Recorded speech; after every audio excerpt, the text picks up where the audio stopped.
Ketika itu istri Nabi Ayub mendesaknya untuk memohon kesembuhan kepada Allah Subhanahu wa Ta'ala. Ia berkata, "Wahai suamiku, engkau adalah seorang nabi yang mulia di sisi Allah. Jika engkau berdoa dan meminta kesembuhan, mungkin Allah akan mengabulkannya." Namun Nabi Ayub menjawab dengan penuh kebijaksanaan, "Wahai istriku, sudah berapa lama kita menikmati kehidupan yang penuh dengan kenikmatan?" Istrinya menjawab, "Sudah 70 tahun kita hidup dalam keadaan cukup dan berkecukupan." Dengan rendah hati, Nabi Ayub berkata, "Aku merasa malu untuk memohon kepada Allah, karena masa kesenanganku selama 70 tahun jauh lebih lama daripada masa kesakitanku yang sekarang. Aku merasa tidak layak untuk mengeluh." Meskipun demikian, istrinya terus mendesaknya untuk berdoa agar Allah memberikan kesembuhan. Nabi Ayub mulai merasa marah dengan permintaan istrinya, akhirnya mengucapkan nazar, "Jika suatu hari nanti Allah menyembuhkanku, aku akan memukulmu 100 kali. Namun, istri Nabi Ayub tetap berharap dan terus memohon kepada suaminya untuk berdoa kepada Allah Subhanahu wa Ta'ala. Akhirnya, pada suatu hari Nabi Ayub mengangkat doanya kepada Allah Subhanahu wa Ta'ala. Dalam surat Al-Anbiya, ayat 83 tercatat doa Nabi Ayub yang begitu tulus. "Ya Tuhanku, sesungguhnya aku telah ditimpa penyakit, dan Engkau adalah Tuhan yang Maha Penyayang di antara semua penyayang." Doa tersebut pun dikabulkan oleh Allah Subhanahu wa Ta'ala, seperti yang tercantum dalam ayat berikutnya. "Maka kami mengabulkan doanya, lalu kami lenyapkan penyakit yang ada padanya. Kami mengembalikan keluarganya kepadanya, dan kami melipat gandakan jumlah mereka sebagai suatu rahmat dari kami, dan pengingat bagi semua yang menyembah kami." Yang menjadi pertanyaan adalah, bagaimana Allah Subhanahu wa Ta'ala menyembuhkan penyakit Nabi Ayub yang begitu parah? Dalam surat Syad, ayat 42-43, Allah Subhanahu wa Ta'ala menjelaskan cara penyembuhan tersebut.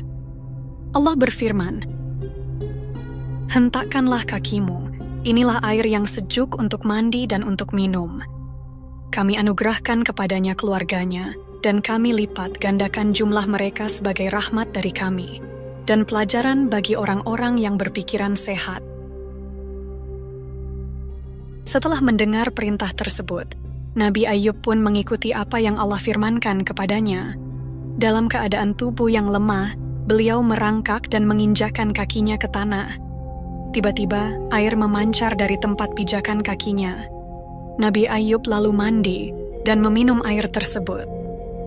Dengan izin Allah, penyakit yang dideritanya pun sembuh, dan beliau kembali sehat seperti sedia kala. Setelah Nabi Ayub sembuh total dari penyakitnya, hal pertama yang ingin beliau lakukan adalah memenuhi nazar yang telah diucapkannya. Namun, saat melihat kondisi istrinya yang telah banyak bersabar dan merawatnya selama sakit, Nabi Ayub merasa tidak tega untuk memukulnya 100 kali, meski ia sadar bahwa istrinya telah melanggar keputusan mereka.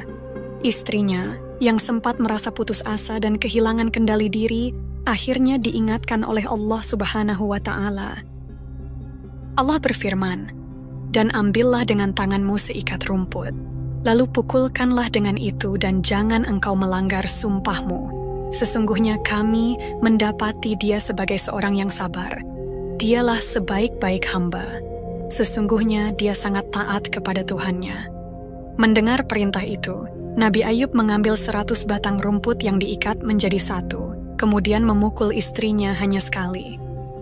Setelah itu, sang istri menjelaskan bahwa segala tindakannya yang mungkin dianggap salah terjadi karena bisikan setan yang menggodanya, membuatnya merasa cemas dan bingung dalam menghadapi ujian tersebut.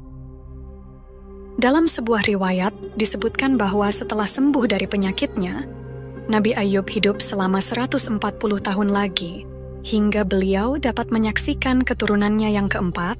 Kisah hidup Nabi Ayub dengan kesabaran dan ketabahannya adalah sebuah pelajaran besar tentang bagaimana menghadapi ujian hidup dengan iman dan keteguhan hati.